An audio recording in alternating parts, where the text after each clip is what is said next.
This is a video on how to make a PLP contact log update. The first thing you want to do is go into Infinite Campus. Then you want to scroll over to the left and change it to Campus Tools. Then click Search and look for your student.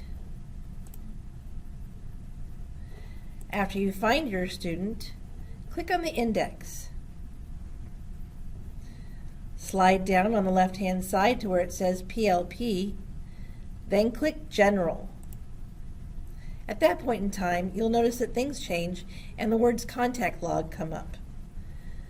Click Contact Log, then click New, then write in anything you want down here. For example, the date, the time. If you'd like to talk about that you had maybe an in-person contact or maybe by the telephone.